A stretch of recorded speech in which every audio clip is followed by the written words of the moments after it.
This is college football at its absolute best. Yeah, they had us the first half, I'm not going to lie. Oh, could be Wayne. I think I got my swagger back. Oh.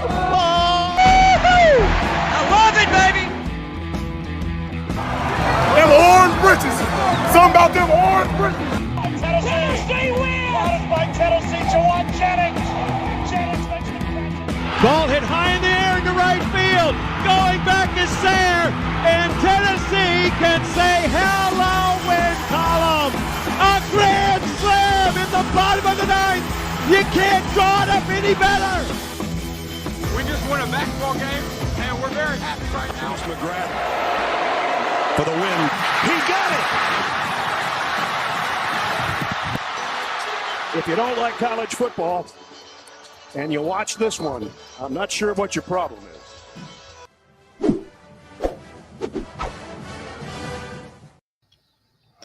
Reddit did to do, and welcome into More Important Issues. It is Sunday, September 3rd. And guys, not only did the Vols win this weekend, they also didn't lose, which is the first thing you have to do before you win any games. Fun fact, man, it was a fun weekend. My voice is struggling a little bit. I did scream a lot because, that's what we do for the Vols. Yeah, cheered them on. Atmosphere was great. What, dude, shout out. That was...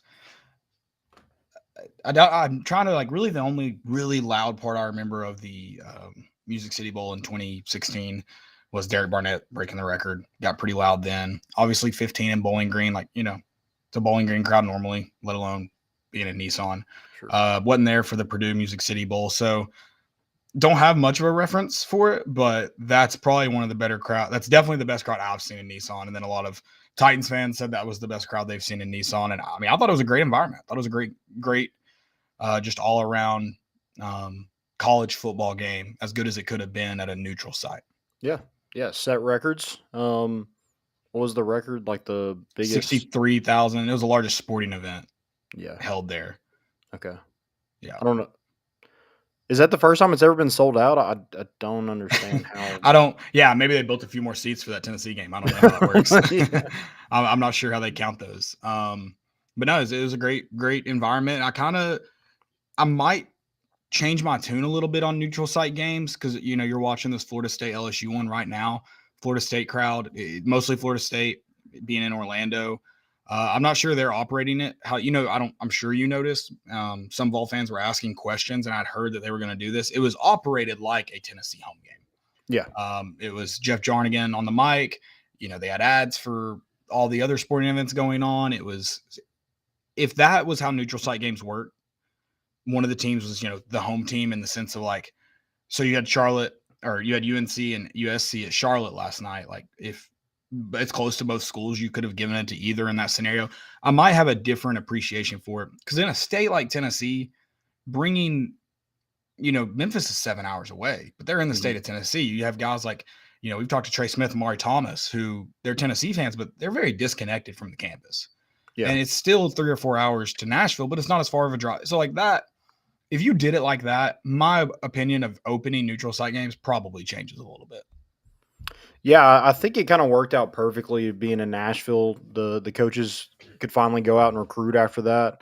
I think they went to Brentwood Academy. Some probably went to Lipscomb Academy. A lot of those kids were at the game on Saturday. So, it worked out. It was as good as it could be without being in Knoxville. Yeah, of course, I'm still going to lobby for, home college football games. Don't mishear me. I've been fighting that battle for a long time. It's not going to stop now.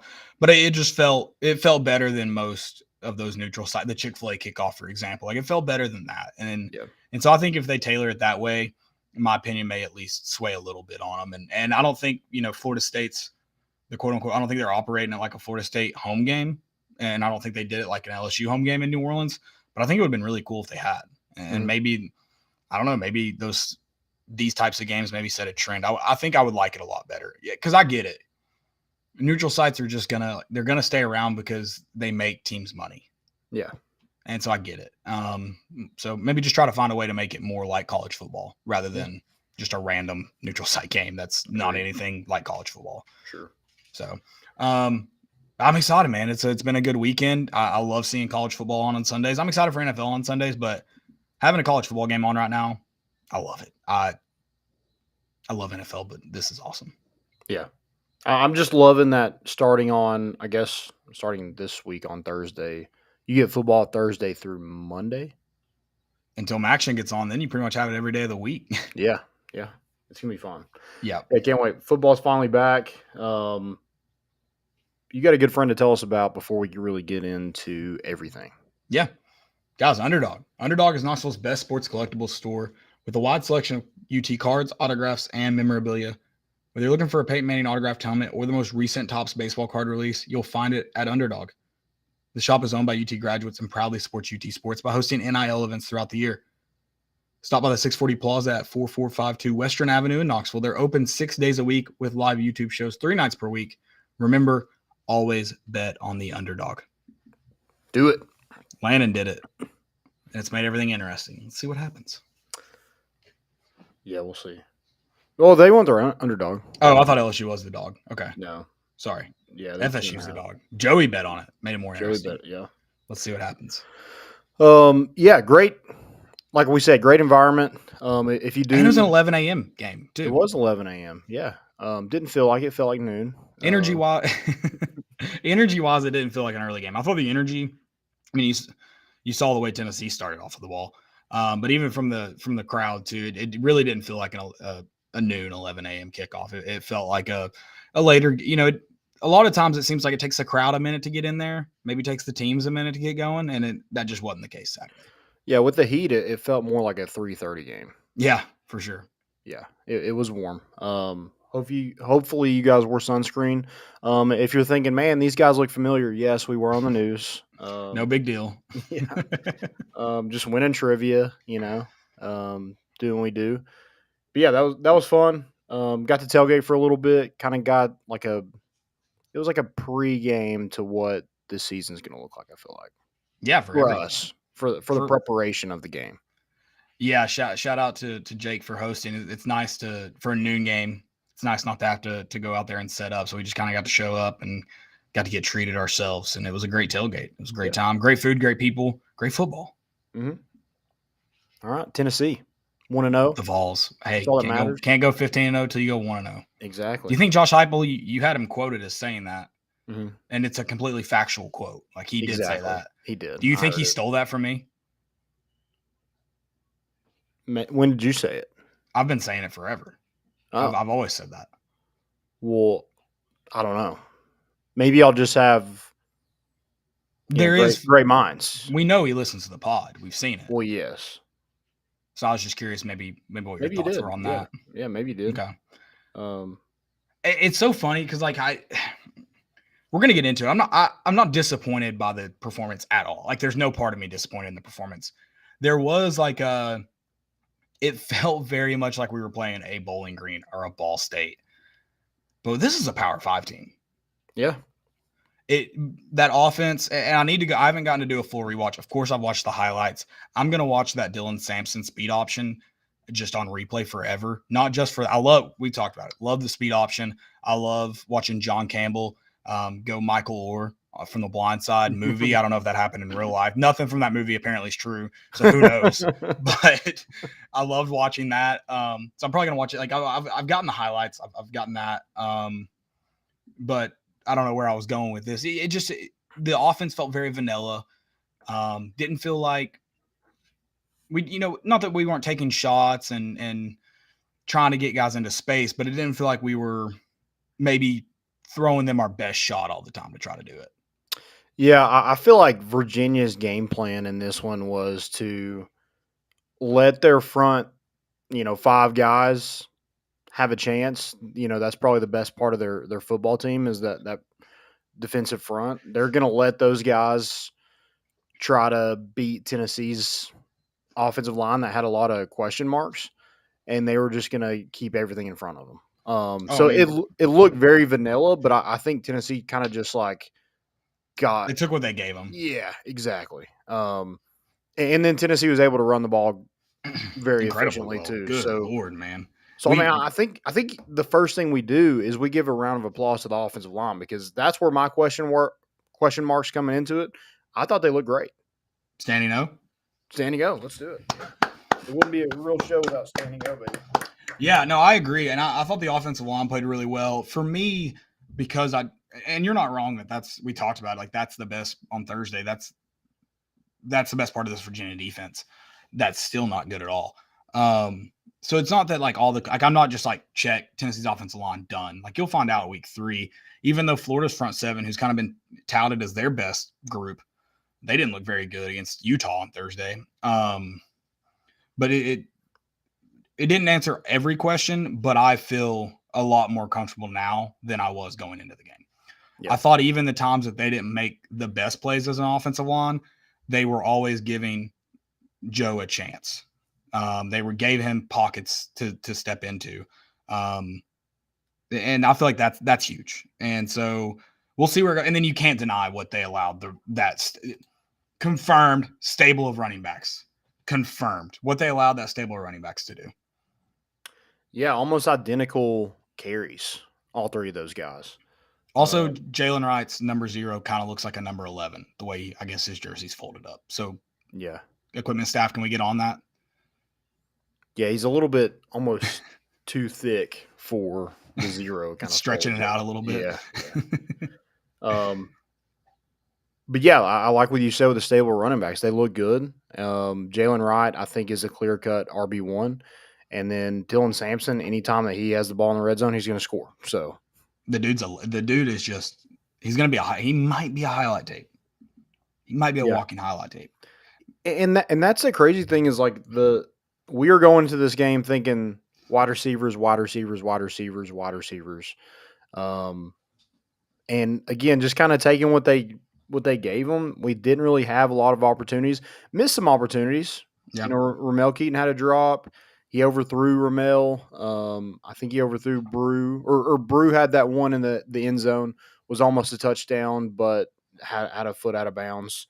So, yeah, just kind of had some missed opportunities there. But, again, didn't really have a ton of opportunities to let the arm loose because Virginia just wasn't going to have that. Yeah, and I think a lot of people I've noticed are still kind of questioning the accuracy and the whatnot from Joe Milton. Like none of his misses, quote unquote, were egregious. That the one to Ramel in the back of the end zone, which apparently is what Wes Rucker's tweet was about. I don't think anyone on planet Earth thought that was Ramel Keaton's fault.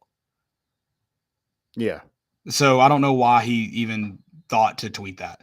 And then the one that is Ramel's, like that was a drop, and someone maybe said that it was slightly underthrown, but it's like, if he hit you in the head, yeah, sure, it wasn't probably going for a touchdown after he caught it, but point blank period, should have caught it. Right. And that cannot be a knock on Joe Milton. He also threw it on a freaking rope. It wasn't like some of the ones we saw to Squirrel where he had to field punts trying to catch that one. And so, and I'm not like knocking. I thought Ramel Keaton played well too. Like I'm not knocking him. It's just, I think we saw maybe some first game issues need to get worked out because it's the first game. It's how it goes. But all in all, I thought the offense looked really well. Maybe not running quite as efficiently as we saw them leave in 2022, but that shouldn't be expected. Like it's kind of why you play these first games against not so great opponents. Yeah. You have another game to kind of tune up before you go into the swamp, get all those jitters out. And I think it was kind of vanilla. And I think against Austin Peay, it's going to be vanilla. Josh Heupel he's done that. He's going to win football games and win them everybody going into this game thought Tennessee was going to whoop Virginia. And looking at the score, that's exactly what happened. Hey, what'd they do? They covered, baby. Good teams win. Great teams cover, period. They also hit the over. They should have hit the over by themselves. Yeah. Also, going back into kind of how this offense operates, the one big thing that we both talked about going from Hendon Hooker to Joe Milton is, can he protect the football? The only turnover in this game came on special teams. The only turnover. And it was unfortunate. Yeah. Yeah, it makes a big play. And yeah. I mean, if he gets out of that tackle, he might go score. Yeah. I don't know where the punter was at on the field, but he might go score.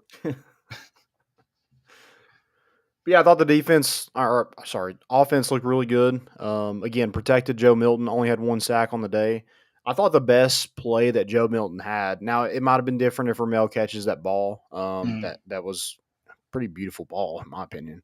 I think the best one was the first touchdown. I mean, Yeah. just so poised in the pocket, looked at every single option he had, and then just checked it down. That was a 4th and 5. He could have forced it, but he got it to a playmaker and let the playmaker make a play, and that's what your job is as a quarterback. And I love Jalen Wright. Yeah, agreed. I love Jalen Wright, and I'm with you. I think he's RB1. I love Jabari Small. I think, he'll get a good amount of the carries for good reason. I don't know if either of the two running backs make that same play Dylan Sampson make. I'm not saying they don't score, but I don't know if they're fast enough to beat that guy to the edge and almost make him miss. I mean, the guy barely got anything on him and get to the end zone there. I think that's a play that Jalen and Jabari might have to go through a guy to go score. He's a little bit quicker. There's something about number 6 and just sliding into the end zone right next to the pylon just reminds me of somebody. I can't put my finger on it. I don't think we should say it. I don't think we should say it. He might have been I know what you're thinking. Don't say it. I mean, am I wrong? I don't think you're wrong. I'm just let's not say it. I'm not going to say his name. We can wait. And LSU is having special teams. Oh wait, is that how they scored their first touchdown? LSU just muffed a punt and Florida State scored, but I don't know when that happened. Oh. No, I guess they scored. I know they at least scored to go up 7-0, but they're just showing a Camping World kickoff graphic over the scorebook, so I have no idea what's going on. It's 7-7. That's how they scored their first touchdown. Okay. Going back into the poise thing about Joe too. I thought all day he looked much more confident in the pocket. He looked like he was willing to move around, kind of knew his timing. Because it wasn't like he didn't have to. It wasn't just clean pockets all day for Joe. Yeah. He did have to do some moving around, but I thought he did it really well. He stepped up when he needed to step up. And I thought he forced some throws, but there were no throws that I was mad about him forcing it to. Me and Adam were just talking about that forced one to Brew on like 3rd and 15, 3rd and 13, whatever it was. Like, you're okay with that force. It was the route was beyond the sticks, and he tried to squeeze one in, maybe threw it a hair late. It's not an egregious opportunity to miss on and stuff like that. So do I think he played perfect? Far from it. Do I think he played really well with a lot of expectations looming over his head and fans booing him, which is insane. Wait, what? You didn't hear Joe get booed? When? After a couple missed throws? No, and then our punter got booed? Oh, yeah. The punter got booed. Which is, again, insane. I thought he didn't play well, but it's insane. Yeah. To boo a punter, almost period, is just weird. Was it I think it might have been the one to Brew that he got booed on in the back of the end zone. Or no, the one to Ramel in the back of the end zone. Oh, I didn't. I mean, it wasn't like really 60,000 booing him, but, enough that you could hear it. It wasn't as much as the punter. Well, that's stupid. It's always dumb. I don't get it, but no, I thought our offense altogether played really well. I hope we get Cooper Mays back for Florida, but I feel okay. I'm not saying they'll go out and just dominate Florida's front seven in that game if he's not, but I feel a lot better now if he wasn't available. Yeah, and they played a lot of bodies up front. Dane Davis played some center. Jackson Lampley played guard. I was Andre Currick got that start. So I mean, they played some guys up front to maybe see if they can find their best 5 or maybe their best 6 if Cooper Mays isn't healthy. So we'll kind of see how that kind of works itself out. I think John Campbell, his video, he's going to be there all year long. Yeah. I think we see why he's playing left tackle. Exactly. Like, there's no wondering maybe he should have kept Jeremiah Crawford or Gerald Mincy over there. There's no wondering about it now. No, I don't think. No. You get it. Yeah. Well, let's move to defense a little bit. Yeah, I'd love to. One thing about offense before we leave, I would like to see Dante Thornton used a little bit more. And I get why the tight ends weren't used a ton because they only had 5 in the box. So you're going to use another tight end to make sure that you're running the football effectively. I get that. Yeah, but can we also note that there were so many times where we had wideouts lined up out wide on plays, because we talked about it with substituting. It's weird. On plays that we had already subbed on or, coming out of a break, just stick Dante Thornton out there. Yeah. I agree. I'd like to see him a little bit more utilized. I thought that was kind of strange, but again, vanilla taking what the defense gives them. I think that kind of played into it too. And maybe we see 4 wide against Florida. I don't know. We did go empty at one time. Now we did motion We the did running still back have it. back into the. And I think we still had a tight end out there too. Yeah. But we did go empty. We were getting there. We're building towards it. Right. You got to get those formations in the playbook first, Exactly. Defense. I mean, damn. The front 7, especially in the run game. My God. Yeah. My word. Also, let's note too that I'm with Adam was sitting with us. I'm with him. We're making shirts that say "Do not take defensive tackles out on third down." Amari Thomas is one of our best pass rushers, and it kills me when he comes out on third down. Yeah. No, and sometimes I see him sometimes getting those, and that's fine. Take him out then, but if he ain't asking for it, let the man go eat. Well, everybody was eating 11 tackles for loss. I mean, that's incredible. It is, and I know Virginia is bad. They are bad. But it doesn't matter. It doesn't matter. Right. Like, you still got into the backfield 11 plus times. Yeah, I think when Rodney Garner said, his defensive front looks like a championship defensive front, that boy wasn't lying. He meant it. He meant it. He wasn't lying. We know to listen to him now. Oh, my God. Yeah. Jaden Daniels just tried to hurdle, I don't think anyone in particular, and got annihilated. Nice. This front, I know we're going to get in players to impress soon. James Pierce. Holy crap. Yeah. His bend off the edge, his speed off the edge. I love it. Hey, has he gotten bigger? Has he put on some weight? He looks like he's put on some weight, yeah. He looks like he's gotten good weight. Yeah, good weight. Good weight only. Yeah. But man, he's fast off the edge. And that's kind of going into, yes, I don't think this Virginia offensive line, Virginia quarterback are very good, but if good offensive tackles can barely touch him, what does it matter? Yeah.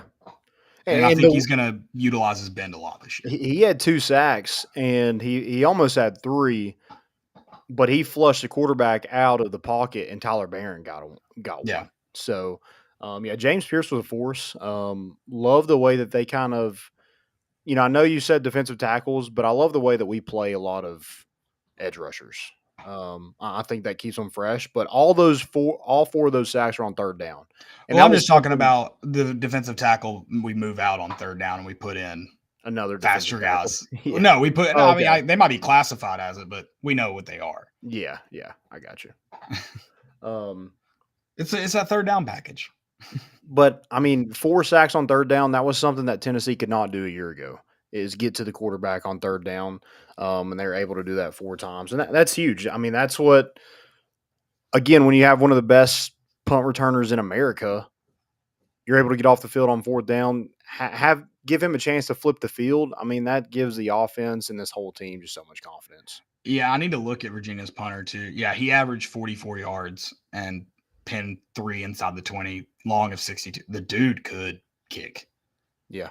It probably didn't help that our punter struggled, Jackson Ross struggled, and then Virginia's punter just played a phenomenal game. Mm-hmm. That game's very different if Jackson Ross is punting for Virginia that day. Agreed, yeah.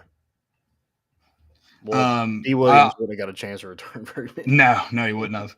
And also, I'm looking at the defensive side of the ball. I know there's still a lot of questions about the secondary.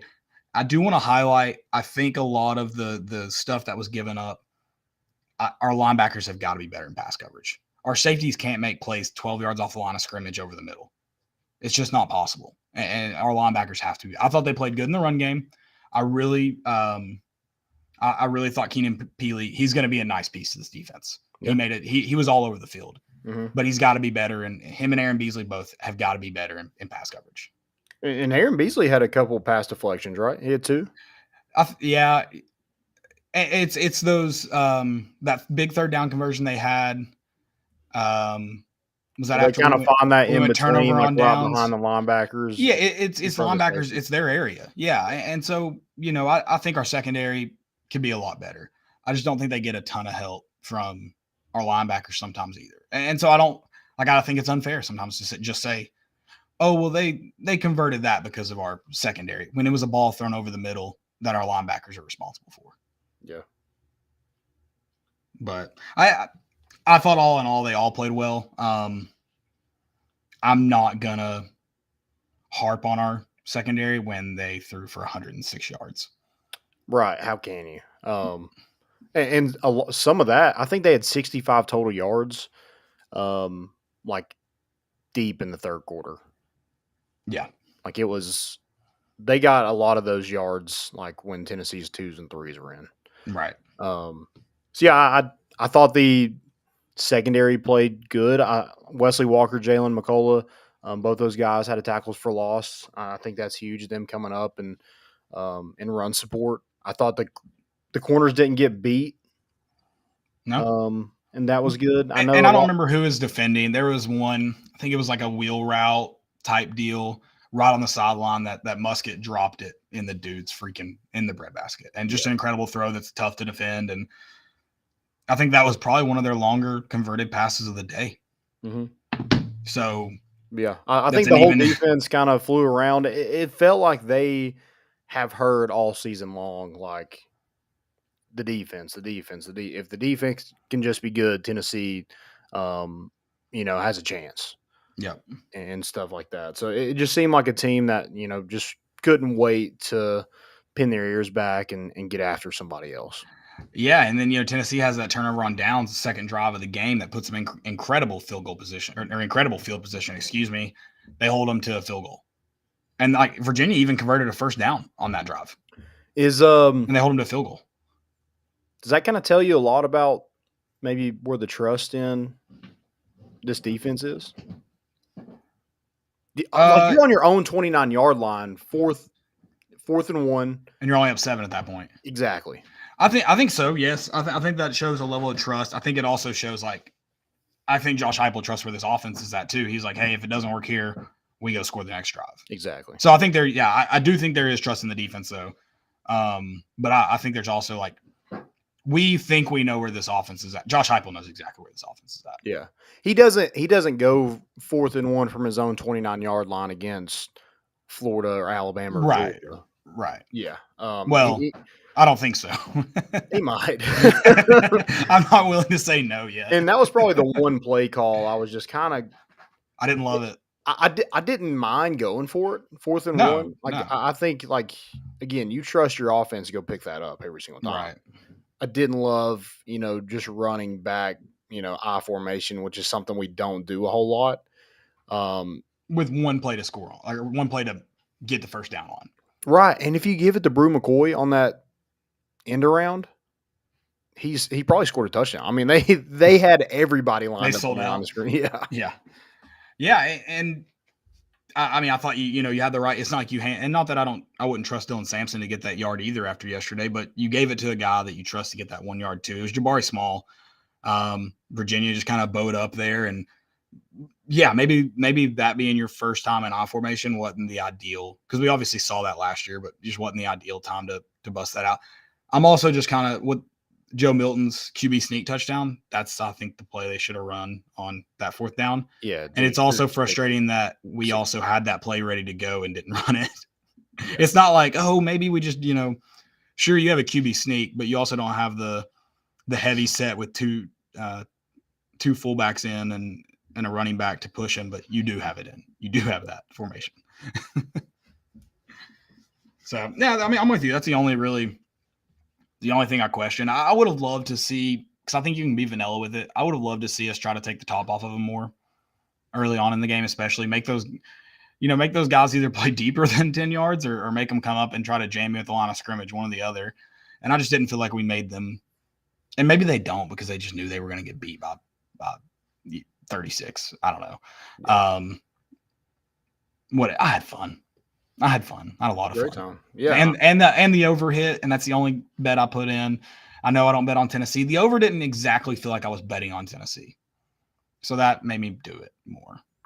I did the over points. Did you do that? You bet on Tennessee. I did the over total. 56. Yeah. I mean, I was kind of worried, but and it's crazy. We scored 49 points. We didn't score for like an entire quarter. Right. Like, we were very stagnant. After that first touchdown, I don't think we scored until like 4 minutes to go in the second quarter, right? I mean, it was a long time. It was a long period of time. Well, we only got 4 drives on offense in the first half. Yeah. I mean, that's we scored 4. We scored with our next touchdown with 4:41 left in the second. Yeah, and we'll get into the rules after. I do want to talk about special teams because you have to. I think it was a very roller coaster. Yeah, this unit. I don't love the Aussie style rugby kick rollout. I get why you do it with that style kicker because you're not going to often see hang time. You want the way they kick it. You want that ball to bounce. So you don't want the guy to feel like he can catch it. I just don't love it. I also think if you get any kind of miss block up front, misassignment, it makes it a lot tougher on that kicker. And I think you can find middle ground. Tell him he can take, most punts, they're taking 1-2 steps. Boom. You can find middle ground where it's all right, you're taking 4 steps, 5 steps, and you're kicking this. You're not just rolling out till you're comfortable and then kicking it. Because I feel like that makes you time it. I mean, you literally time your steps. 1, 2, whatever it is, kick. And now he's having to roll while also thinking about how do I need to step into this ball. And I think it makes it harder on him. When he's also personally, he can roll 2 different ways. And I did not think I was drunk until I saw our punter kick left-footed, and I was like, wait a minute. That dude's right-footed. Yeah. And I did remember it being talked about after that he is ambidextrous, or as Peyton Manning would say, amphibious. So, yeah, that's crazy, but I don't know which one he prefers. I don't know either, but I think from one side he had a 17-yard punt, and the other side he had a 27-yard punt. So I don't know if I love. I mean, just kick the football. We need a box score for each leg. Instead of Jackson Ross punting, it needs to be Jackson Ross left, Jackson Ross right. Yeah, punting. two totally different players. Yes. No, I don't love it. And I saw someone tweet that the Colquitts would roll over in their grave. I kind of hate to be the bearer of bad news here, but Dustin Colquitt is the specialist coach this year. So I think he's partially responsible, at least right now, for the performance from the specialist. I'm just throwing that out there. I mean, Josh Heupel said nerves kind of got to him, which, I mean, I know he's an older kid, but hey, man, 2 weeks you go to the swamp. I didn't necessarily take it as exactly nerves the way he said, just that is a way different environment. You're just learning to play in a different environment. Right. And a totally different sport. You've never played a football game in your life. I just want to see, that's just got to be better. I mean, bottom line. And I think they just dropped another freaking punt. Good God, LSU. They're terrible. They've went for it twice on 4th down in their own, in Florida State's red zone and not gotten it. I like that we were complaining about our special teams when it wasn't, all in all, was not that atrocious. Well, I think even D. Williams made up for a lot of and even D. Williams' fumble, it sucked, but he made up for it, and it didn't just screw you. Yeah, because he made it so far down the field, it was almost like a right. Right. But and I think the kickoffs, you obviously don't like to see. Was it 2 go out of bounds? Yeah, which is weird because he was kicking out of the back of the end zone, and then he tried to pooch it, and those went out of bounds. Which I thought, I maybe I'm wrong. It just would shock me to find out Paxton Brooks couldn't kick it through the end zone. And I get Josh Heupel is probably wanting to set up field position, but if you've got a kicker that can kick it out of the back of the end zone, kick it out of the back of the end zone. Yeah, that's it doesn't allow for a return. So I'd like to see just let it, especially against Florida, who is going to have athletes. Just kick it out of the back of the end zone. This game is nuts. LSU just got a turnover. They just got an interception. What is happening in Orlando? We're gonna have to turn this off. I mean, I don't know what's going on. I don't know who has the football ever because they just keep giving it to each other. A scrum. It's rugby. Yeah, it is rugby now. I mean, that's what it's turned into. But yeah, I'm not. Everybody on special teams too, besides D, is new. So let's pump the brakes a little bit. Let's see what happens against Florida, and then we'll start really complaining. Yeah. Again, first game, and you saw a lot of. I understand, Tennessee, it was after that first touchdown, it was very slow and just couldn't get anything going. But I feel like that was everybody. I mean, Georgia was up 17-0 on UT Martin at halftime. Alabama, or not, Vanderbilt was 19-10 in the third quarter against Alabama A&M. So No, it wasn't their first game either. Exactly. Yes. So yeah, everybody kind of had a, kind of get used to like It's week one. Yeah, It's week one. But this wasn't like a 2 years ago Bowling Green where Right. you're like, man, Oh, this crap. game is kind of in like question a little Yeah. bit. Well, that's what I think I might have even said it to you at halftime. It's like we're up 21-3, but it feels like we're in complete control of this game right now. Mm-hmm. And I think that's a credit to how well our defense played. You just you balls on your 20, you don't feel threatened. Yeah, what were they, 5 for 18 on third down? I don't know, but that sounds awesome. Which Tennessee's third down conversion I don't think looks very good, which some would want to raise some questions. I did see a stat today that their efficiency on third down since Hendon Hooker went down is like it's down like 13, 15% or something. And that's, that's concerning to a degree.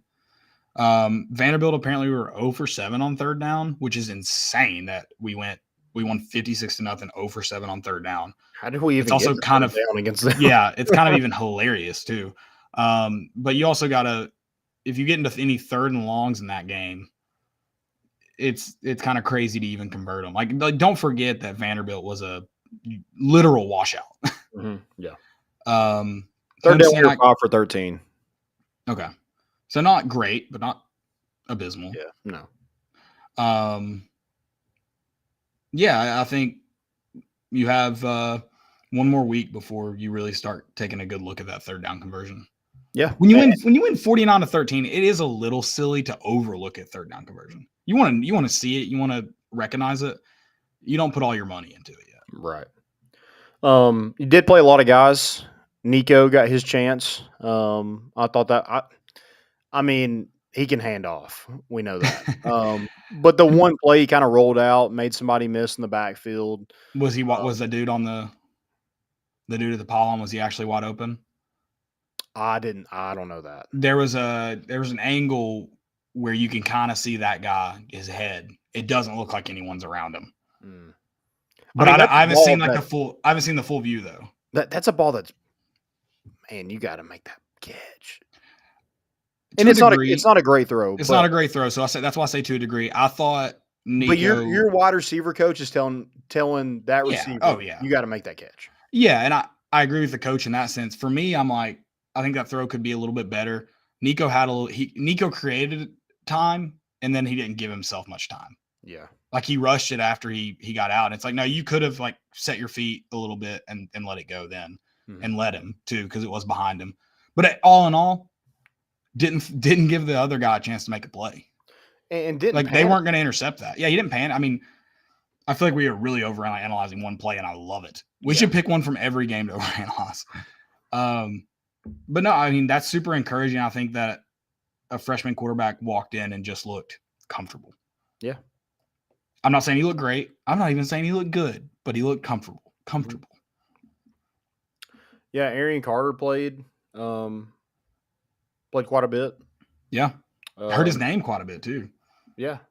David Hall. I'm going to need a new prescription, man. I can't see any numbers from that 300 section, man. Good Lord. Khalifa Keith got some carries. Cam Seldon got some carries. So yeah, got to play a lot of guys. Speaking of Cam Seldon, let's overanalyze his play real quick. I'm going to go with he might be a dog. I mean, doesn't get the chance to make a huge play there, but that one on second and long where he gets bounced outside. Yes. But he gets away. He gets away, and I love it. Might have some dog in him. I love that. I think you're talking about Khalifa Keith. No, Cam Seldon had one on. It was. Hold on. Cam Seldon only rushed for 4 yards, and it wasn't a long run. Well, the longest he had was 2 yards. Right. That's what he didn't do, but he got bounced outside. Okay. It was second and 8. Okay. And he got bounced outside. It would have been a tackle for a loss. Listen, Landon, not all 2-yard runs are the same. You should know this. They don't gain another yard. It could have been the 1st and 10 that he got. He also had that run for 2 yards. But, yeah, he got bounced outside. It was on the second drive that Nico played. Okay. And, hey, I don't even want to talk about the run, actually. Those are some hell of a handoffs. I mean, good Lord, dude. Good. I don't think I've seen anything like that since I don't know, man.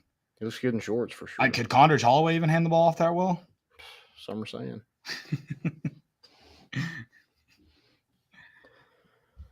That would have been awesome if someone had asked Josh Heupel what he thought about the handoffs. This is why we'll never get media passes, because we would have. Oh, yeah. I would have definitely done it. What do you think about Joe Milton's shooting arrows into the crowd out of the tee? You love that? I hadn't even I hadn't seen that yet. Oh, you didn't? It's pretty cool. Is that the Pat Mahomes celebration? Yeah, but a little quicker release than Pat Mahomes. I can't remember who you told me. Maybe it was Dylan. Someone was like, blah, blah is here tonight. And I swore I heard Mahomes or Pat or something. I was like, what? At Acme. I was like, why the heck is he here? I don't Whatever know. it was said, I heard Patrick Mahomes, or some version of Patrick Mahomes. And I was like, there's absolutely zero chance that dude's here tonight. Yeah. I don't know. I mean, he definitely wasn't in freaking Wyoming, or if he was, he's probably regretting that decision. Right. Hey, what about the Cowboys, though, man? What about them? Put on for the city. Dude, you got to. Cover the spread. Not only cover the spread, win the freaking game outright. Some are saying it's the Caleb Mitchell effect. But I did bless that ground before they put in their new turf this July. Oh, you were there. I forgot about that. Before they got the new turf in, and I said in the name of the Father, the Son, and Josh Allen, I put in a little blessing. Yeah, it must have worked. I think it did. I mean, some are saying. Dylan Sampson having 4 touchdowns. Is Jalen Wright kind of pissed? I don't know, but we said 7 touches. He had 4 touchdowns. Oh, did we had the question? We had the question on Thursday. How many touches we would get? And we were like, around 7 probably. Yeah. He has 4 touchdowns. Yeah. No, I don't think Jalen. I don't know if I'd use piss as the right word. We talked about it. That first drive, Jalen Wright brings himself out of the game. And I think, again, I need to go back and rewatch. I think the play before he comes out of the game, he tried to get himself out, and they left him out there. And then he gets himself out after that next one. So, and listen, if you want to be the best, I think it was Jalen that said it. Like, they want to be the best running back room in the country, not the best running backs, best running back room. Got to share the wealth a little bit. You got to love it, man. Seeing the young buck get some tutties under his belt. Yeah, I mean that's a good first day. Dude, I almost predicted the entire thing. I said Nico's going to play the whole fourth quarter. He basically did. Jalen Wright was going to have 100+ yards. I did say 2 touchdowns, but you said 150. But on my tweet, I did say 100. Oh, okay. Yeah. Oh, so you're just lying somewhere. You're just gonna say a bunch of different stats somewhere, and hope one lands. Yeah. Are you mixing and matching what you said on the podcast and the tweet, or are you using at least just one source right now? No, I did say he would have a big day. I did lie. But you're using one source though right now. You're not mix and matching the sources, right? Correct. Yes. Okay. All right. That's fine. I'll let it go. Okay. But I did say 2 touchdowns. Dylan Sampson kind of stole those. That first one, Jalen Wright got him all the way down the field, and I don't know why we just stopped giving it to him. And then my man needed a breather. It was 95 degrees. I did say 52-13. You did say 52-13. What was yours? Was yours pretty close? I think I'm trying to remember because I was originally 52-17. I think I said 56-17. Okay. Because I didn't want to have the exact same score as you. So I'd have to go back and listen, but I think I said 56-17. And if I'm making that prediction and I also know that we're not going to score for like a whole quarter, I don't think I still go with that prediction. I think I'm way lower if you tell me I'll score for a whole quarter. Yeah, exactly. Especially that's what's funny is so far, and again, I know it's Virginia, the new clock rules, I know you said we were going to get into it. I guess we can now. Yeah. Haven't seemed to yet impacted Tennessee's offense in the way they operate. No. Again, there's... I think we had 6 less plays than we averaged last year. Yeah. There was TV timeouts, but... Which were those longer? It felt like every single one was 3 minutes I long. couldn't really see the clock down there. Yeah, I was going off what Adam was telling me. So, it might be.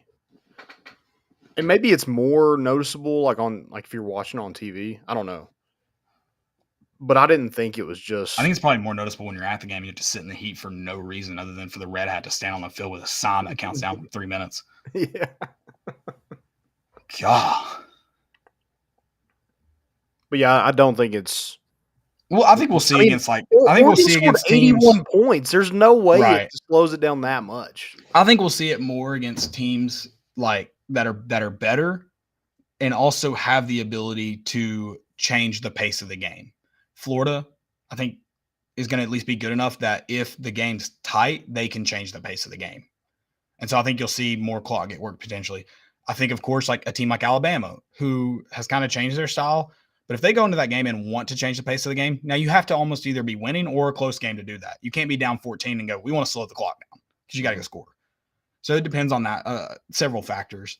But you'll find out, I think, against better opponents. I mean, pairing with Brian Kelly's team only got the ball 4 times. That seems like a coaching problem more than anything else. Yeah. Also, your defense must suck. Right. Also, the clock didn't stop for a first down with 40 seconds left. We saw like 15 seconds go off the clock on our last drive after a first down. Oh, hold on. I got this right here. So Tennessee got a first down with 39 seconds left. And then, I mean, just the pace of Tennessee's offense. The next time they snapped the ball was with 22 seconds left on the clock. Do you think that clock stopped for chains to reset? Because it didn't. And then some redneck behind me was telling me I don't know the rules. He said the clock doesn't stop anymore. He said the clock doesn't stop anymore. I said it's inside 2 minutes. He goes, "Oh, you're right." And I said, "I know I am." Why would I yell it if I didn't know that? I love the lady that was like 2 rows up from us.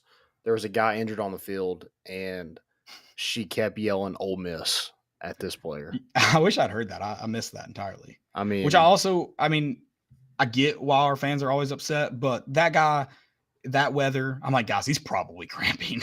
Like that, honestly. Yeah, no one like you don't get hurt on the opposite sideline. That's just dumb. If you're faking an injury on the opposite sideline, that's just idiotic. Yeah, so it may have been. I don't know. But I'm going to give a guy 95 degrees in the middle of the day with Tennessee's offense running at the pace they were. Like, I'm going to give him the benefit of the doubt. My man's probably cramping up. Yeah.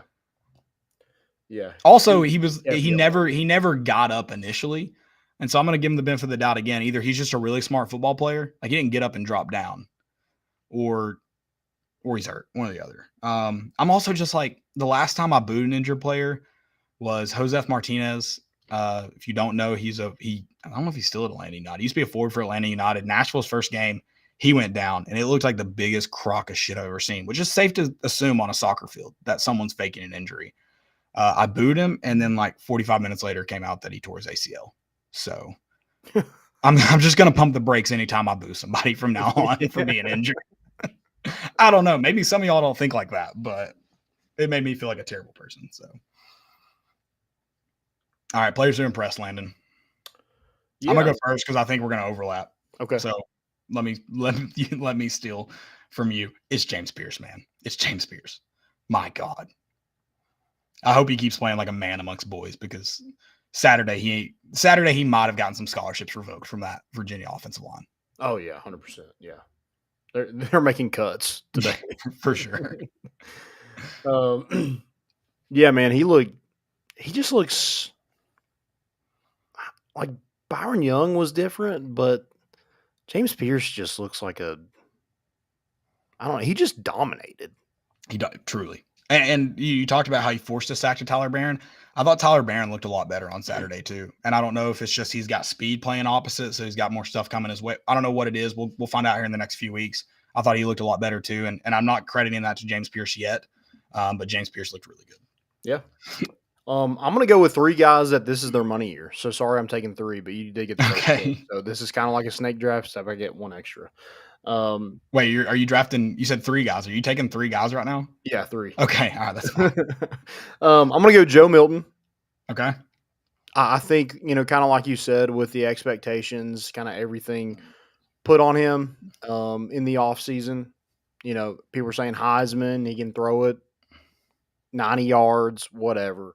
I thought he led the offense. I Yeah. think there is some sort of leadership. The one kind of play he had where he, ran it in from the right side. He had two open receivers. Instead of trying to make that, a play, he just I'm just going to keep this, make sure I score. And I think that's growth in Joe Milton Okay. over the I past like couple years. putting the maturity hat on Joe Milton. I like it. Yeah. I mean, it is 6 years, so yeah. Money year. Yeah, we hated. We'll run the interview at some point, or I hated on old quarterbacks, and we've got like two 25-year-olds leading us the last 2 years. To be fair, Chris Winkie was like 27 when he won the Heisman, so right. still older. Also, Brandon Whedon, a lot older. He didn't win the Heisman though. No, he would never. He was too old for the Heisman. I don't think he can. When you're 35 years old, I don't think you can win a Heisman. He'd be the same age as like everybody else in the Heisman house. I was going to go Tyler Barron. Okay.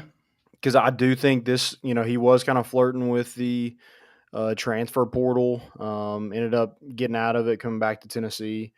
And it just seems like or especially this week, it worked for him. Got 2 sacks, got to the quarterback.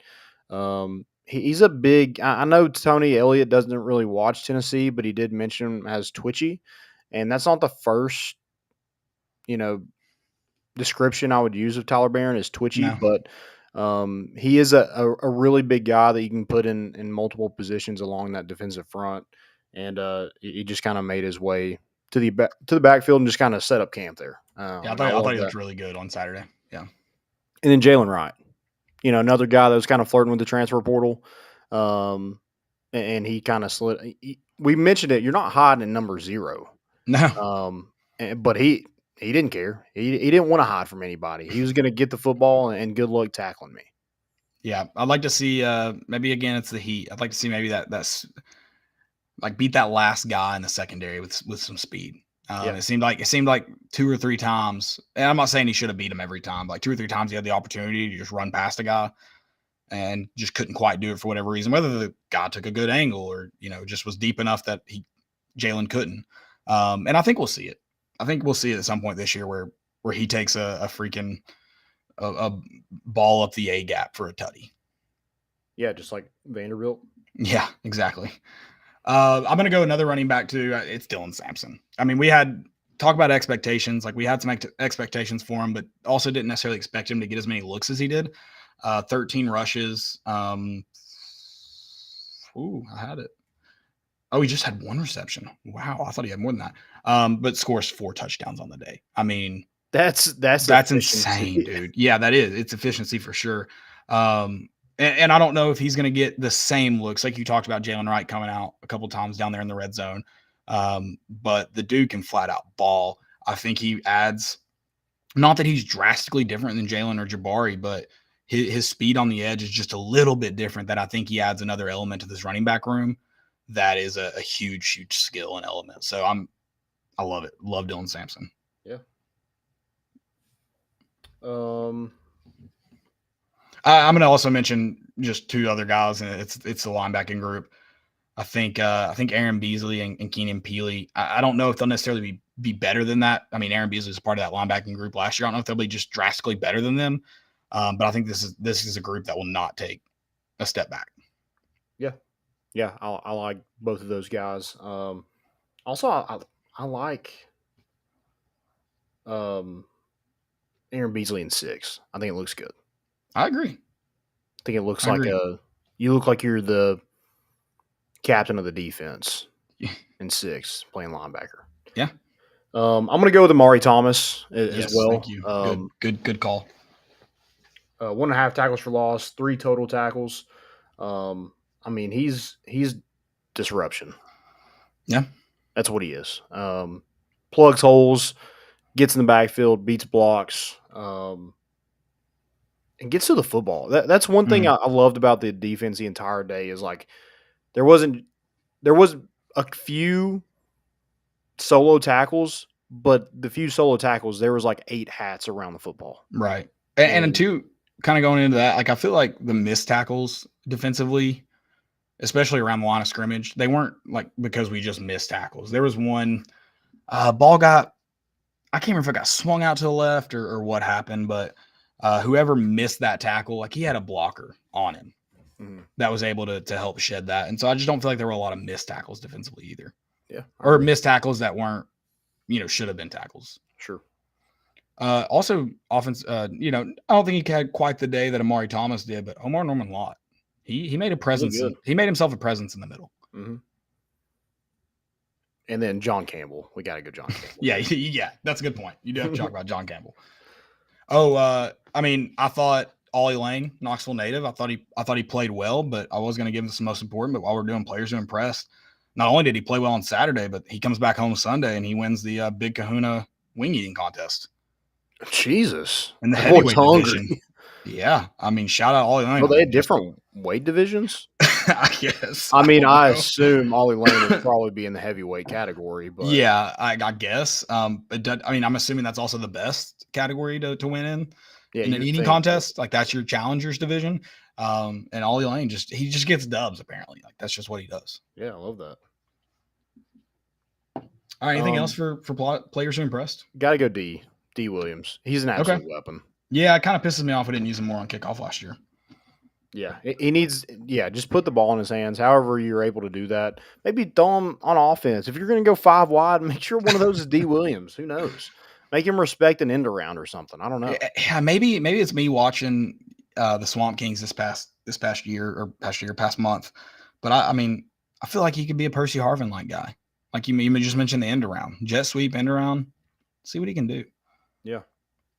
No, he's a weapon for sure, and he's gonna make an NFL roster. I don't know if he gets drafted, but he's gonna make an NFL roster because he can do that and flip the field at any moment. I mean, every time he touches the football, people stand up because they think he's gonna take it to the house, and most of the time, like he's just a tackle away from getting to that point. Yeah, I turned. I think I even said it to you, but I was like D. Williams touchdown. And I didn't I kind of meant it, but I was like, I feel like this is just safe to call. And then he returns it to the 35, 40. Mm-hmm. And also, he almost had a great play on punt. He's the one that caught the ball like right in the end zone. Just couldn't find where you're at on the field at that. And that's tough to do. But I mean, if anybody's going to field an opposite punt, I guess you'd want D. Williams to do that. Fair point. He also did get tackled by a punter again. So it's his kryptonite, I guess. Specialists. Those darn specialists, man, they can tackle. What are you gonna do? That was a good angle by the punter. It wasn't a bad angle. It was so easy to call that he was gonna do it because the guy did take a good angle. Yeah. Like you're like, oh, here it comes. And it wasn't like he was like off balance or in a weird position. He was in a good position to make the play. Yeah. All right. Let's man, I'm happy that we can stay on games for long periods of time now. Makes it a lot more fun. Yeah. So, but let's talk a little week 1 college football. We'll start off real quick. I know we talked about Thursday a little bit while it was happening, but Florida. That's all I've got. That's just funny. That's just funny. I mean, they look abysmal. I love it. Absolutely love it. Well, let's refrain from like talking, I guess, too much trash because we still. Yeah, that's why all I'm doing is laughing at their week 1. That's it. But yeah, not great. I like that there's a lot of fire Billy now comments. I'd like for him to coach for a long time in Florida. Yeah. Georgia, look rough in the first half. It's kind of like I think some people want to go ahead and jump on that dog Georgia train. When you win 48-7, you can't really say. Sure, a slow start. You mentioned it. Kind of seemed like every week 1 team slow to get going, but they won 48-7, and they're going to out athlete anybody. But they also have a good coaching staff. So yeah. Michigan, not a great showing. I was gonna do fail of the week. I mean, not great showing. They get out there like Jim Harbaugh died in the first play and hold up the 4s. Who okayed that? Like who you get it? Players want to do that, and you're like, maybe not. Also, it was self-imposed. Yeah. It'd be different if he was like having heart surgery or something, but he Right. literally did something wrong, and like that's his. I don't know, whatever. I don't understand it. Let's hit on the big games too, because we did spend a lot of time on Tennessee there. I listen. I'm not saying I was a Dion hater. I was not a Dion believer. I believe now. I believe in the prom. All right, so you taking him next week? Is that Nebraska? Yeah, it's in Boulder. I will take Colorado by 1 billion in that game. It's only 2.5, or it was. I mean, it's probably going up. But lock it. None of y'all can have that lock, dude. I was a prom believer before all of you all. I feel like that is a trap. I mean, Vegas probably lost so much money on that Colorado game because I feel like a lot of people were just like, "Oh yeah, 20 points. Like I'm going my boy Dion just for the fun of it." And now they're going to get everybody back that's going to bet on Colorado because Nebraska's going to somehow win that one. I mean, Nebraska almost won against Minnesota, and I wouldn't say I don't think TCU's as good as last year. And I mean, we can throw the frauds on them a little bit on last year because I know it's Georgia, but you still got absolutely spanked. But to go do that in a away game, your first appearance, you have 80 players in total in and out of the transfer portal. That's an insane way to go win. And you don't do it without a guy like Travis Hunter. Yeah. Yeah, he's a freak. Shedur's a freak. I'm interested to see. I think Colorado can be okay in the. Yeah, they're playing in an easy conference. Yeah. Yeah.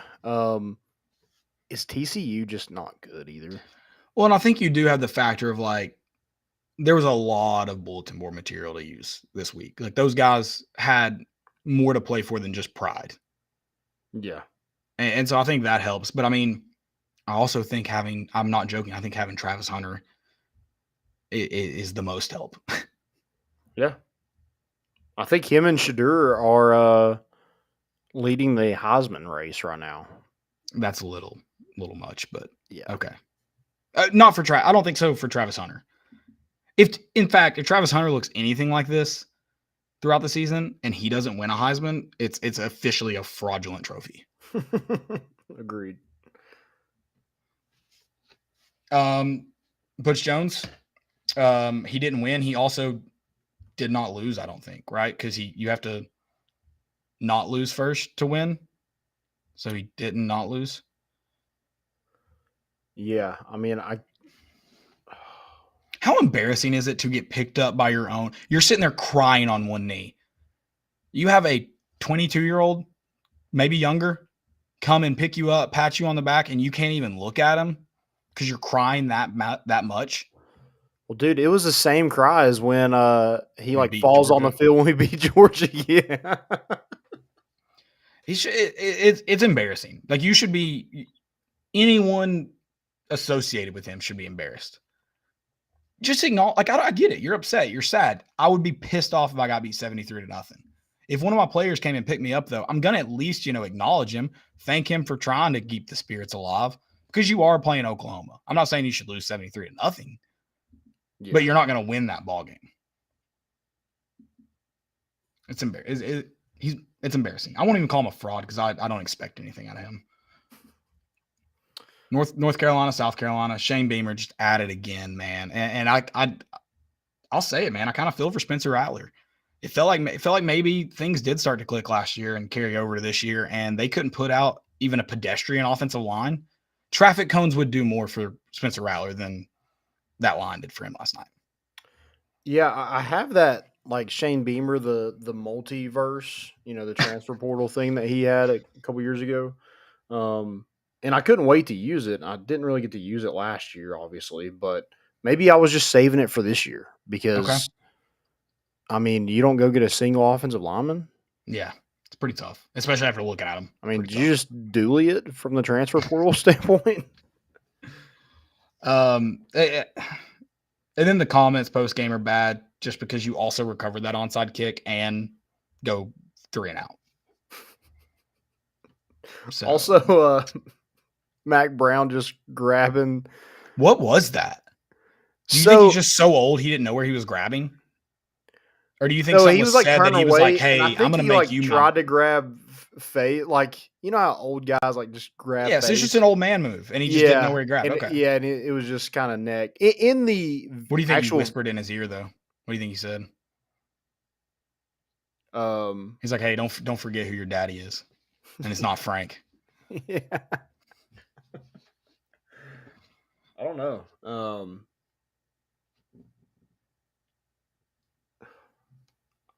I don't know. He's like, "Hey, would y'all want to come to the ACC?" Might make the ACC harder, to be fair. I don't know if Mac wants that. He's probably like, "Damn you! Now I have to coach another season, probably because of you." I've been trying to retire for years, man. Yeah. Get out of here. Trying to scroll through some games that I want to talk about here. Make sure I hit them all. Wisconsin, not good. They're not good. They did have like what, a 90-yard touchdown run that looked pretty awesome. Yeah, all their running backs put up like huge numbers, but they won 38-17. It was 14-10 at halftime. Classic Wisconsin. But it was the clock rules. Kentucky was down 1 point at Ball State. With these clock rules, how in the world is Oregon like? Does Portland State not put anybody on defense? Like, how the hell they keep scoring touchdowns? They played them 10 yards off. Like, I mean, good God. Fresno State upset Purdue. Yikes. Yeah, I think Purdue paid them $1.5 million to go get beat. Okay. I got to give a shout out to ETSU because our boy from South Louisville, Ewan Johnson, put the only points on the board. That's about all I can say about that. Who did they play? Jacksonville State, who's now, I talked about them being D1 FCS. They're FBS now. Cincinnati hasn't skipped a beat. They won 66-13 versus Eastern Kentucky. Luke Fickle, man. The Fickle effect, negatively. I think that's really it, man. I feel like I'm missing a game. Ohio State. I wasn't going to talk about it. They just didn't cover. I don't know if they didn't look good. They didn't cover, though. It was 23-3. I mean, Indiana, it was like, what, a 30-something point favorite? 30, yeah, 30. Yeah. Oh, we didn't talk about Penn State, West Virginia. Penn State, I don't think West Virginia's good, but Penn State looks pretty good. Yeah, which I like. They finally got a decent quarterback to finally do something with. So yeah, which I do like. Washington, pretty good. That game was supposed to be kind of close. I think it was. I'm still gonna say TBD, but yeah, week 1 they look pretty good. Yeah, is Notre Dame good? Notre Dame is at least as good as Notre Dame normally is. Okay.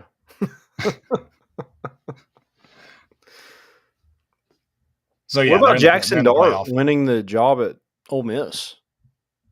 And they destroyed Mercer. Yeah. I mean, I don't know if Lane Kiffin knows how to run the football. Also, like, not to pour salt on a wound, but Todd Simpson's a third-string quarterback at Alabama. I just find that a little funny. Do they have a quarterback still, though? Like, well, Jalen Milroe looked good yesterday, I guess. Yeah. I mean, sure. DJ Uyunglele had a great day. What in the world? State. I took the under in that game. What is happening? That guy just wanted to be back out on the West Coast, I guess. I guess, yeah. He's like, screw that. Yeah, that's insane. Huh. Well, good for him, I guess. Yeah. Joey Dillon, if y'all want to get in here too, if y'all have any games you want to talk about, or we can go ahead and get to do we have listener questions while they're Joey might not want to talk about college football. Have we told Chad yet that his bet's lost? No. See if he'll answer the phone while you're looking for those questions.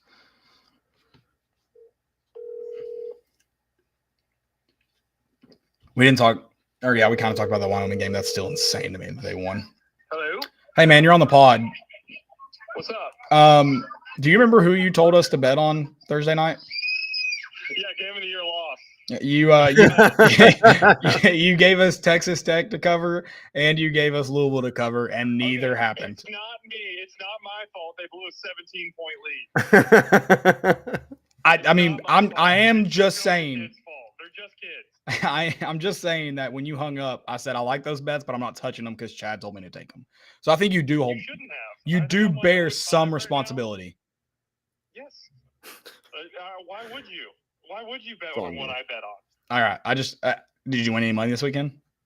No, good news is I forgot to put in my bets before I left for Texas, so I didn't get any of my bets in. And that's And that's you that. guys didn't text me back when I said, "Hey, will you place bets for me?" Well, that's called responsible gambling. We're good friends. Yes. Who are you taking? Who are you taking in this Florida State LSU game?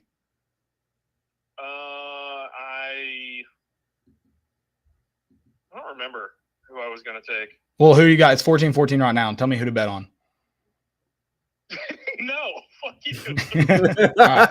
Love you, Chad. Love you guys. Bye, Landon. Bye. He said bye. He He said bye. You're Okay. good. He heard you. All right, bye. I love that guy. He sucks at betting, but I love him. All right. Most important of the week. Somebody asked, what are these two guys' credentials as great D1 athletes? Oh.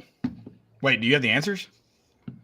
No, this guy asked us on our What live he show because we tweeted Joe Milton's performance grade ? But what did he say? Sorry. He said, what are these two guys' credentials to grade D1 athletes? What are your credentials to grade D? What are anybody's credentials to grade D1 athletes? I don't know. I mean, I guess just watching football. Is that kind of what everybody's credentials would be? Just Essentially, football guys? My credentials are no better or no worse than a lot of NFL scouts.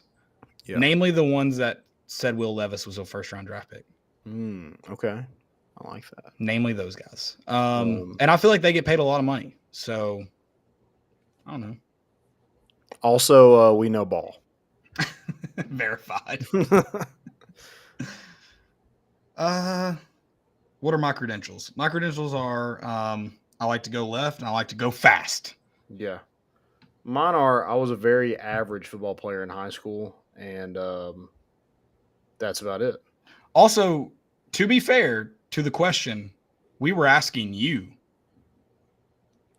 Yeah. There was There was a question mark if we don't know how question marks work. Yeah. No, this guy's Mark. way too dumb to understand grammatical stuff.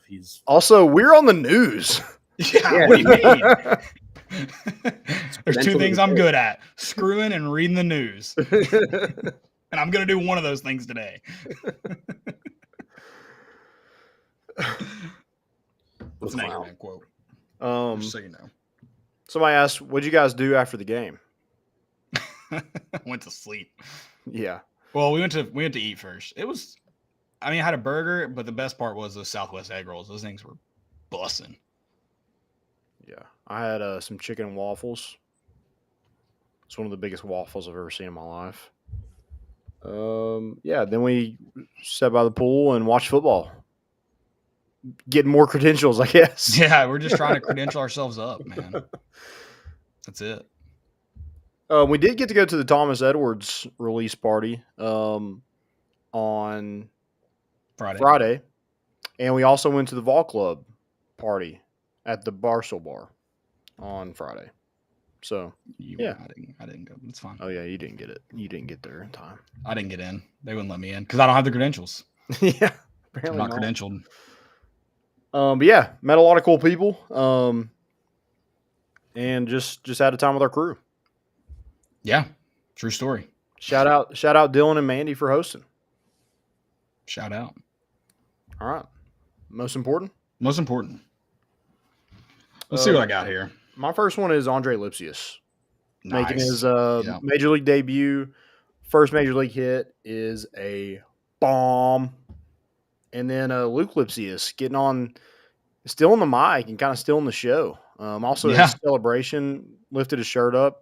I mean, that's just he's also, I guess that was Andre's fiance that he grabbed. Yeah. What movie is it where they just grab in celebration, they grab the guy by the neck and shake him? What movie is that? I know you know what I'm talking about. It's not Benchwarmers, is it? He does the nipple twisters, the purple nurple. It's not that movie. Yeah. I feel like it's like a Sandler movie. Oh, it's Happy Gilmore. Yeah, he grabs the caddy. It looked like he grabbed Andre's fiance and just wrung her neck out. Hey, special times call for special celebrations. Yeah.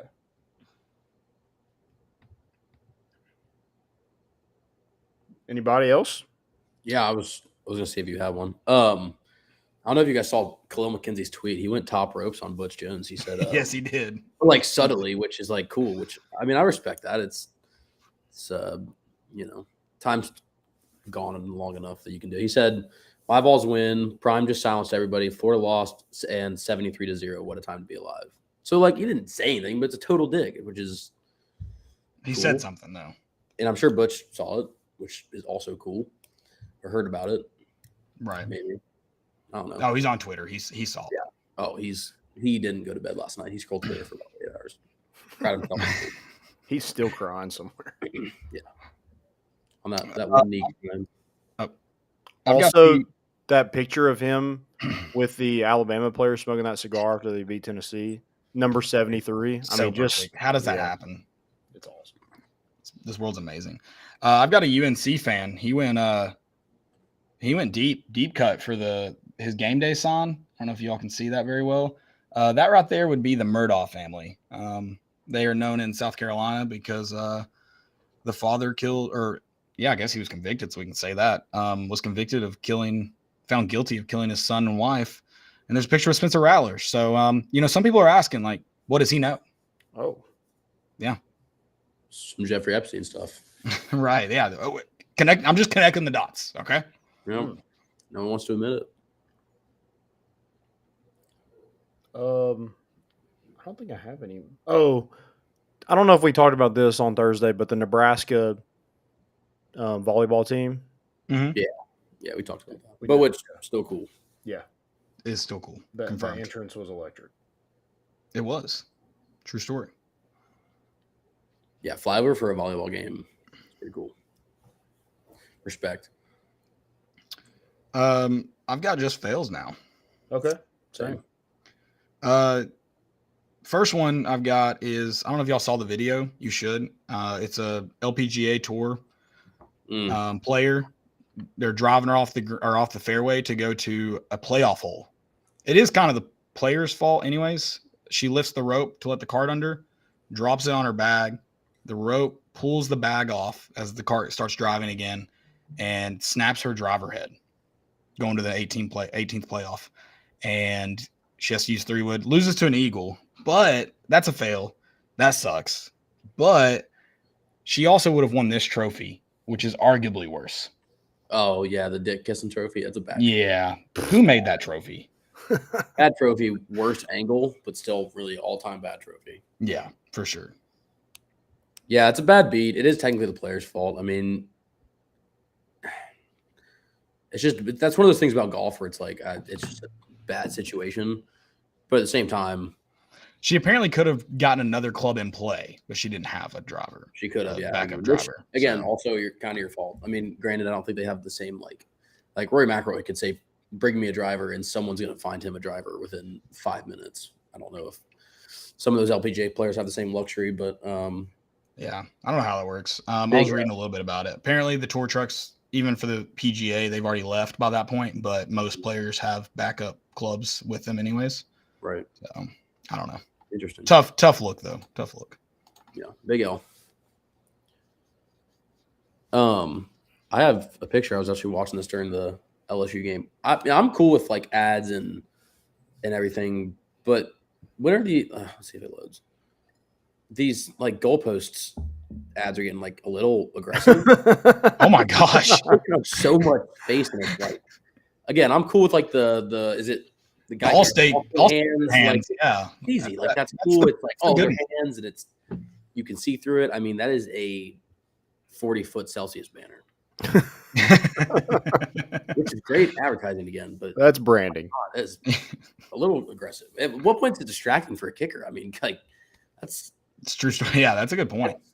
I mean, it's a good. I guess it maybe gives them a better spot to hit, but I don't know. Yeah, I'm with you. We're getting where we draw the line in American advertising, folks. Come on. The whole field's just going to be one big ad next time. It's going to be a turf print. I want to see like something like we need to see like Viagra advertised up there or something, or just like I don't know condoms. Something You funny. think they'll eventually get to where they put like a patch on like certain players for NIL? That would be awesome. Like NASCAR drivers. Yeah, Yeah, I'm in. Sign me up. that'd be cool. We get dibs on the first one. Don't have to pay for it though. This is I don't know if you. I mean, I guess you could call it a most important or fail, whatever you think it is. But did you see Colorado's captain Yeah. patches?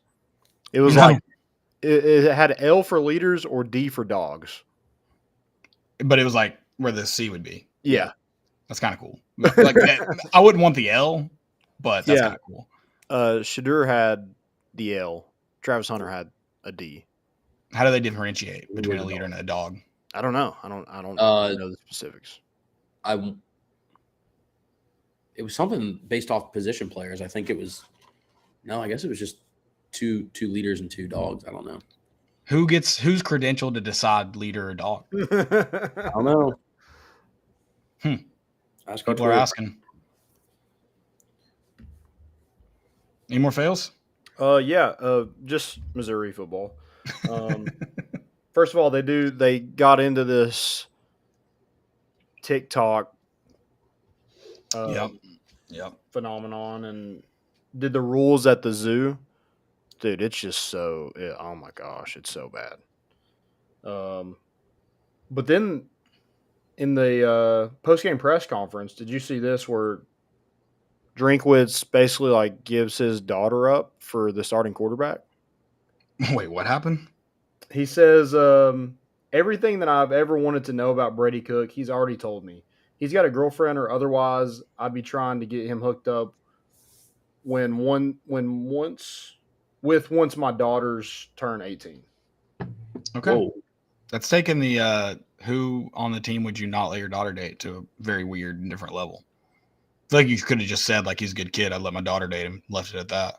Yeah, I mean, it's kind of like a minor. Like she's not even 18 yet, and you're already Yeah, is he selling her pimping off? Yeah, it's weird. Is he royalty? Is he just know. trying to like connect like royal lines or something? What's going on? Is he selling her for land? I don't know. That's How old is weird. Brady Cook?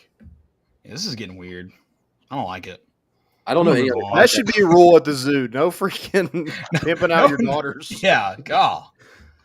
Especially underage daughters. Also, Exactly. Maybe like 17 and a half. Oh, she'll be 18 next week. But if she's like 14 or 15, Yeah, it did Oh. specify how old his daughters actually are.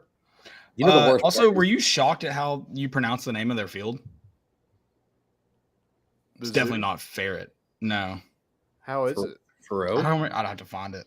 Faroe, I think is it. Yeah. Thoreau. Ooh, I don't like that. Yeah, that was like kind of like saying the C word. You just get it in the ear, kind of like stings. When you said it was French, it made me think of God, what's that movie with The Pink Panther. it's where they take like a road trip. Road it's with trip? Jason Sudeikis. We're the Millers? Yeah, we're the Millers. When they're like, oh, his name's LeBron. He's like, oh, a little French fella.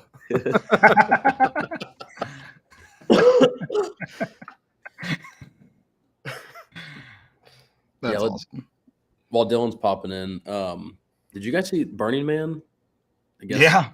like 50,000 people stranded out there in the middle of the desert in a rainstorm with sickness going around. And Am I wrong? I don't feel like this is the first time that's happened. Like I feel like no, maybe and I don't planning's like. getting worse and worse with Burning Man. I don't get the.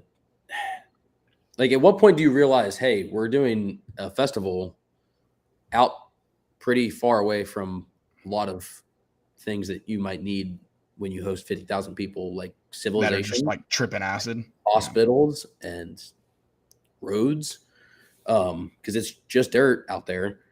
And then when one rainstorm comes through, which, by the way, check the weather. One rainstorm comes through and you're 50,000 people are stranded. Like, no one can get anywhere. I don't. It's Firefest basically, which I think they're like revamping Firefest, which should be fun. Heck yeah, let's go. We should all go. We should go. That's Landon.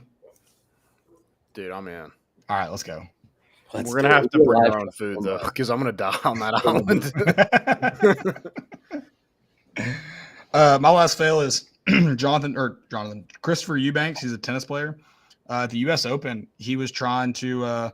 I guess the dude had to poop. I don't know, but he was asking the ref. He's like, "Hey, if I give up this next this next set or whatever, and how much time would I get for a bathroom break? Because I think they get like 30 seconds normally for a bathroom break, which is not enough time for a bathroom break. I can't remember how much it is. It's not long enough. I know that." He's like, "But if I give up this game right here, and I go to the bathroom, how much time would that give me?" They're like, "You can't give up the game."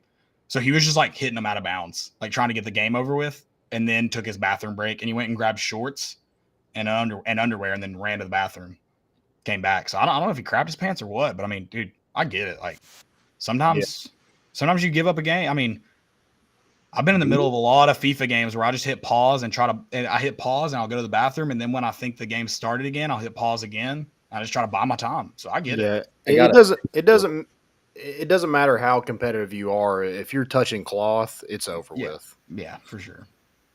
You're waving the white flag. Yeah. All right, Dylan. My turn for fails.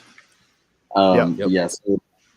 So apparently the UCF social media account tweeted something about someone called the National Guard, and they were playing Kent State. I think it was supposed to be a joke, but apparently there was some like serious thing that happened in 1970 where a National Guard member fired into a crowd.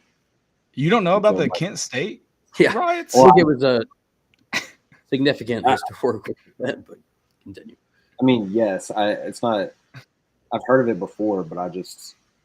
Oh yeah, huge deal. I think they were protesting Vietnam. Right now, probably doesn't, because 1970. I mean, that's pretty while ago. I don't know what they covered. I feel like that's standard teaching though, in like every U.S. history class in America. I could be wrong, but I don't feel like we learned that in school though, do we? I feel like that was just. I'm pretty confident we did. I remember learning it, but I don't think it's a big enough thing that like. In fairness, like I could totally see you just not thinking about that. I feel like why would you say bring in the National Guard unless you knew about that though? Why else would you say that? Somebody was saying that it was like trying to go after Shannon Sharp's like fake phone call celebration or something like that. I don't know. It's probably some like 21-year-old kid anyway. It's just what did it say? Either way, the tweet flopped. The tweet flopped. I just don't like. I don't feel like you can claim I didn't know about it because I just don't know why else you would say bring in the National Guard. I don't know what relevance that would hold. It's like you're trying to make a joke about it, which like we can argue if it's time or not for a joke.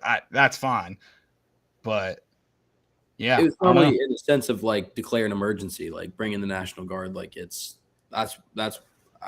my only assumption. Otherwise, I don't really know. In the new hip thing to do though, say, "Hey, 911, I'd like to report a murder." Isn't that like the same? Isn't that the new thing? The new saying?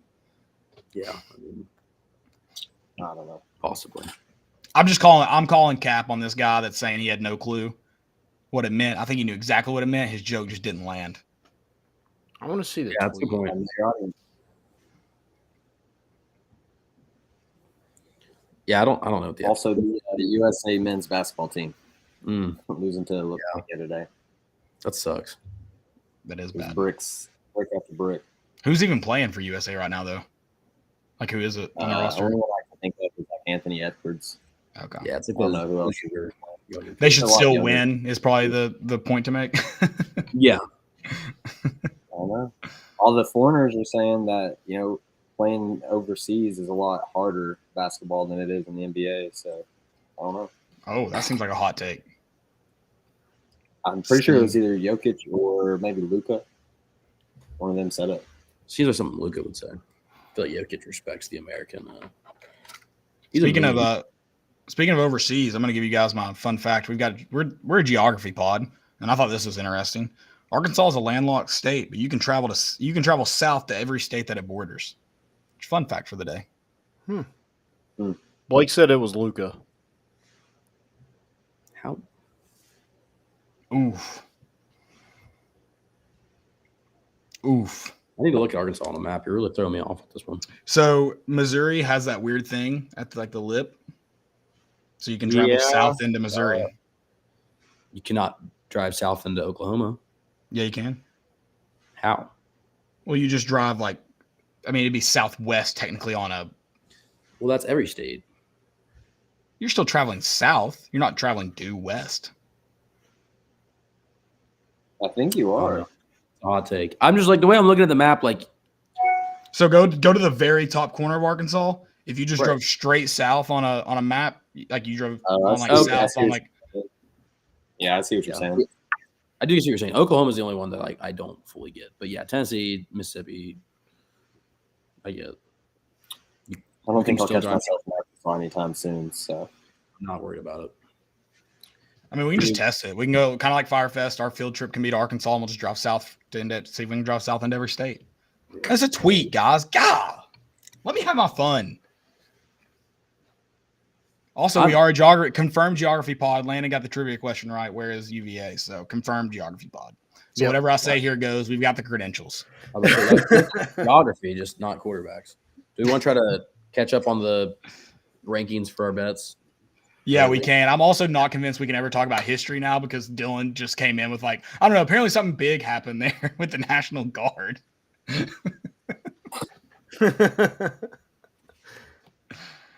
don't know if you guys have ever heard of this thing. It happened in September in New York. It's not a big deal, I don't think. But all right, I'm 3-1 on the year so far. I know we're only through week 1, but we're gonna say on the year. Landon right now is 2-1, or sorry, 1-2 pending the outcome of this LSU game. He needs LSU to win by 2. What was my other one? You won on Washington -14. You lost UCF Western Kentucky under 70. Wait, you had under 70? Yeah, so I'm 2-1. You're 2-1. Sorry, I thought you had them over. My bad. I have it written correctly. I just thought you had them over. You had Michigan ECU over 51.5. Yeah, that wasn't even close. Joey is 0-3 pending the outcome. He needs FSU to lose by less than 2. Wait, I thought was it 2.5? Did I get it? I thought y'all told me 2. It was definitely at least 2.5. I think it was 2.5. I got it at 2.5, but I think it got down to 2 at one point. But whatever. I'll give y'all 2.5 then. All right, we need screenshots. Period. Yeah. Whatever line you want, I need a screenshot sent to me. And then Dylan's 4-0 on the weekend, so that's great. Dylan's in the lead, which is probably good. He wouldn't look good in pads. Yeah, he doesn't have the credentials, so he's got to be good at betting. I'm sitting at 35% chance. I feel like at this point already, so it's not. The good thing, I almost just want to go 0-4 because I feel like my system was just to fade myself. But that makes me feel good. Dude, don't. You're not Chad. Don't do that. Yeah, I know college football. Actually, I'm probably one of the better bettors that you can be. I didn't fade myself. Penn State, the Penn State West Virginia under. I hate Penn State enough. You trying to ram one in with 6 seconds left just so you can cover a spread and an over. God, I hate you even more. What was the other? Oh, okay. Hawaii +3 was a bad bet. Hawaii +3 was a bad bet. Yeah. Like my Florida bet. Oh, yeah. Same with Ohio State. I know Ohio State's not that good. And I'm like, dude, I think Indiana – I literally said – I don't know if I actually said it, but Indiana might win this game. And I still took Ohio State. So I think I know we're just going to have to do a system change. We're going to come into it fresh next week. We're going to see it come back. That's the beauty of it. It starts over next week. Just got to go 4-0. I know. It's just got to chunk away. We got so much time left. I'm not even worried about it. It's probably my 4 losses of the net. We're gonna go 1-3. That puts Landon at 2-2. It only puts me back 1 game. It's fine. Don't gotta be in first. You can't be in last. It's fair. Facts. Yeah. All right, boys. I don't have anything else. It's been fun. We'll see you back here on Thursday talking Lil P. Yeah, been a great time.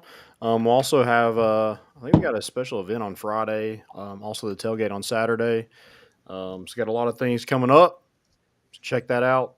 And we're bringing the boat in 1-0, and we out.